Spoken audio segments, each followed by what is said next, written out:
want to become an insurance auto damage adjuster? Don't know what HR is looking for? You've reached the right video.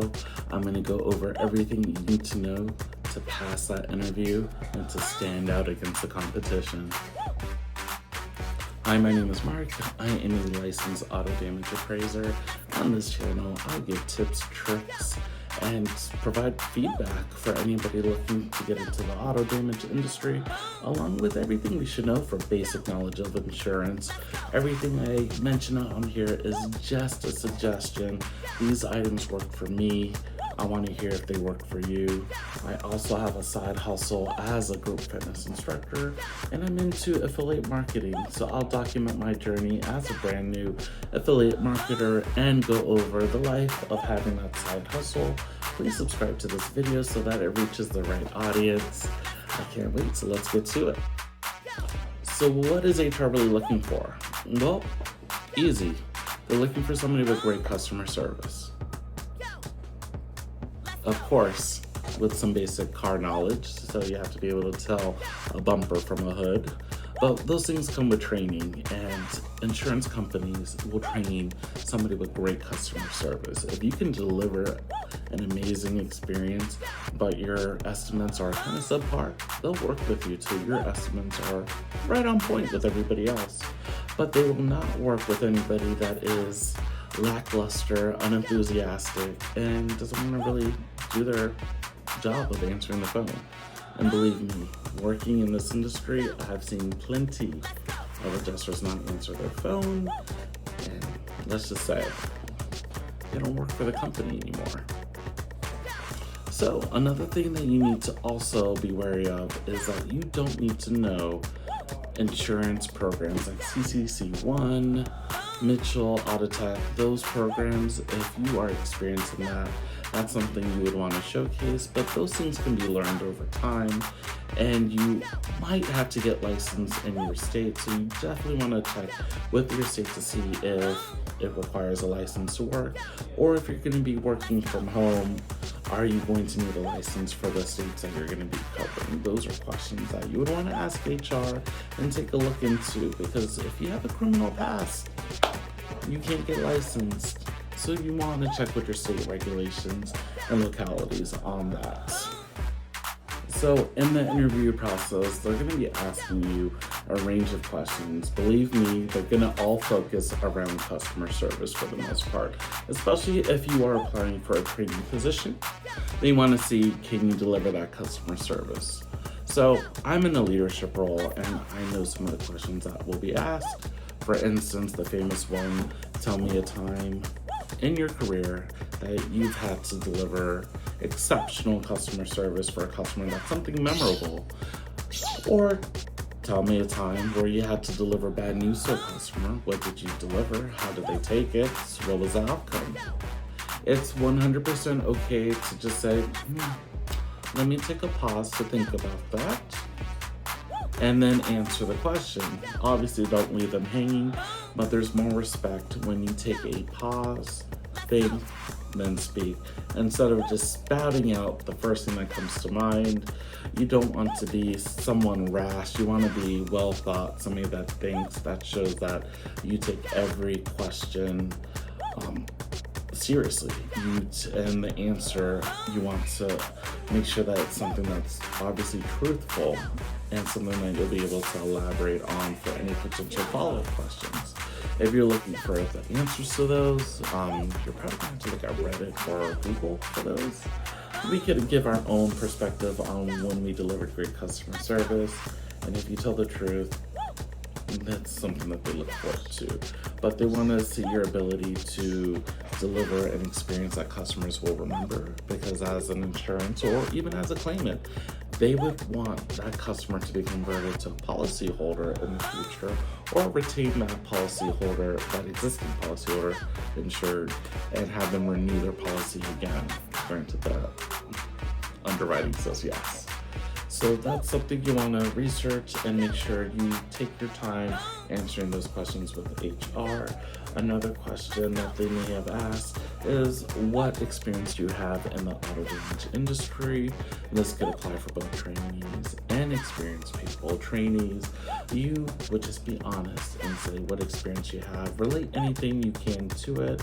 Hey, this is my experience. I work in the car part-time. My experience is I work at my pop shop part-time. I'm fanatic about cars. I stay on top of trends, things like that. What do you do to keep yourself current on the evolving technology? I mean, I have friends out there that believe that Tesla vehicles are impeccable and amazing and won't ever crash, but in my Tesla vehicles, I see damage all the time, user error all the time. So take a look into those questions, prep yourself, ask a friend to do a role play, and just stay chill.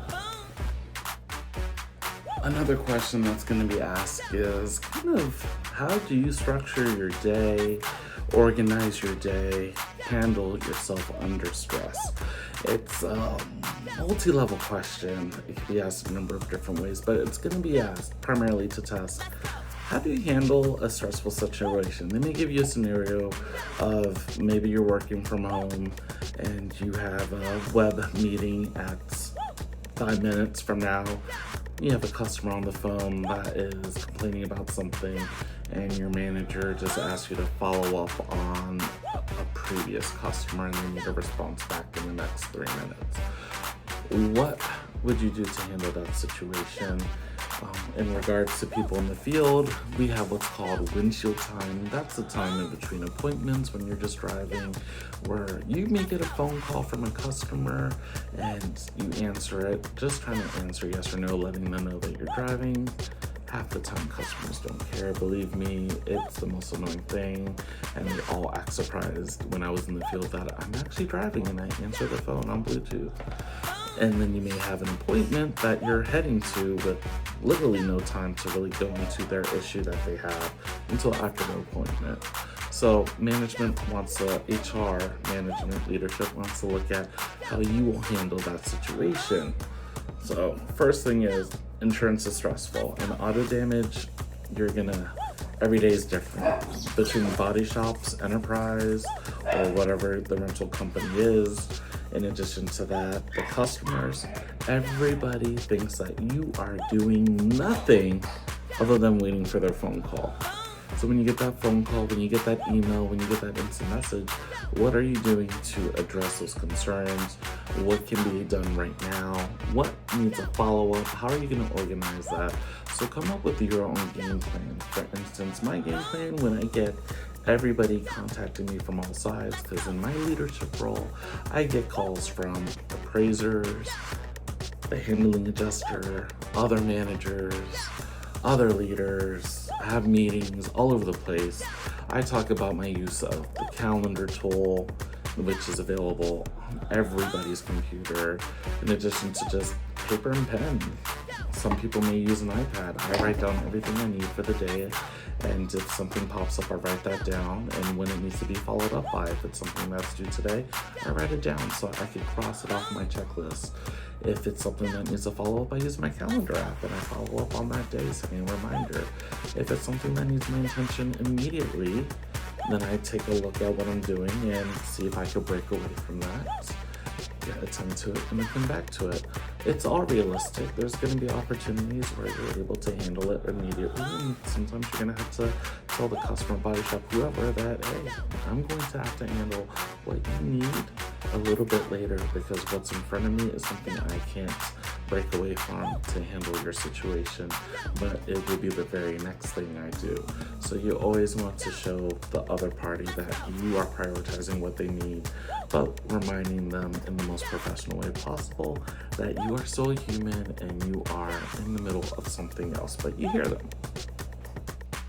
And then the final key to an effective interview is going to be what sets you apart.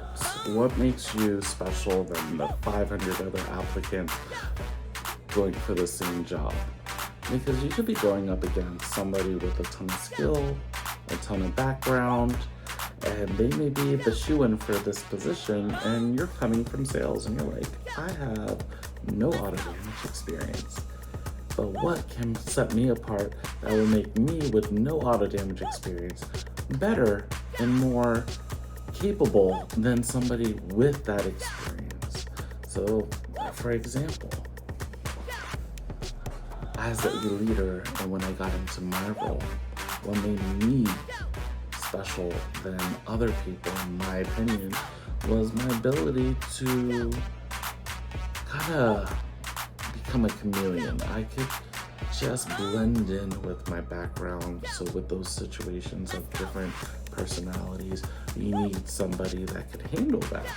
So if you got somebody that's kind of stubborn, and then you got somebody that needs help all the time, and you have somebody that has a very A-type personality, how do you handle those three different personalities? I know people that struggle talking to one person because their personalities just don't mesh, and they have a difficult time breaking down the walls because they're not going to change.